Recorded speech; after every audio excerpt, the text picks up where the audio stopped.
Hi guys, Mrs. Alberts here and welcome back to my channel. Let's begin.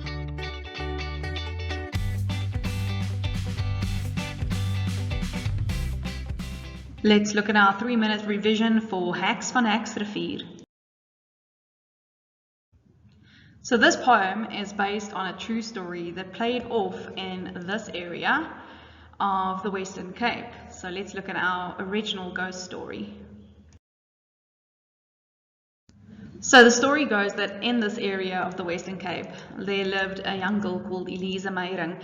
And Elisa was beautiful and she was elegant, and a lot of men wanted her attention. They wanted to marry her, and in a way she wanted to deter their unwanted attention. So she decided to put in a challenge in place for her would-be suitors, and she gave them this challenge stating that they need to climb to the heights of Matroosberg Peak, which is about 2,196 meters high, and get her this beautiful orchid called the Disa uniflora. Now this only grows on the treacherous heights of the mountains in the Western Cape, and they normally are situated against cliffs, so it's quite difficult to get them in their natural habitat. Unbeknownst to her, however, her favorite suitor also decided to grab onto this challenge because he loved her and he wanted her hand, but he unfortunately slipped and he fell to his death. On hearing this tragic news, Elisa was racked with guilt and grief, and she was mourning so intensely that she lost her mind, and one day she escaped from the upper floor window and went to the cliffs barefoot. She stood on the cliff and leapt to her death to join her beloved.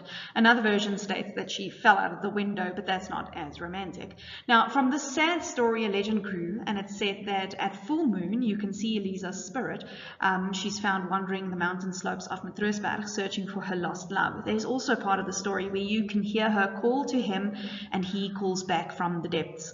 And during this period of her confinement, she also engraved her initials EM and the date 1768 in a glass window pane of the room with a diamond ring. So that's also quite weird, and that area, that house still stands, so somewhere to go visit on your holiday.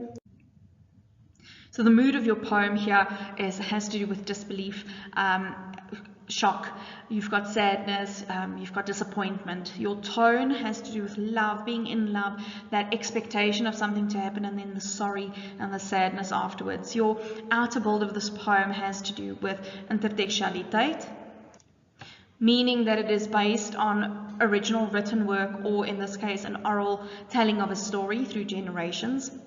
The story is a ballad. It's called an epical lyrical folk ballad because it's told by generation to generation in the area. It has characters, it's got theme, intrigue. Then your inner build of your poem, lots of musical elements. You've got chorus, you've got the sound-rich assonance and alliteration, there's repetition, and lots of rhythm. We are over 3 minutes, I am sorry.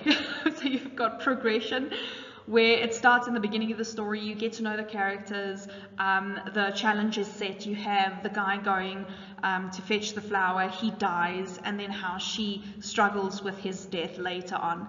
The rhyme scheme, you've got pair rhyme, which is beautiful because it kind of gives you that idea of the couple. The theme, pride comes before a fall. It's tragic. She was too proud to tell him how she felt about him. That led to his death. And the message is you must always be very careful when you put unreachable challenges to people, because you can put them in danger and basically disadvantage them. I hope this helped. Thanks for watching, guys. Remember, if you've got any questions, you can follow me on Instagram at Afrikaans Classroom. Please subscribe to my channel for more videos, like and share.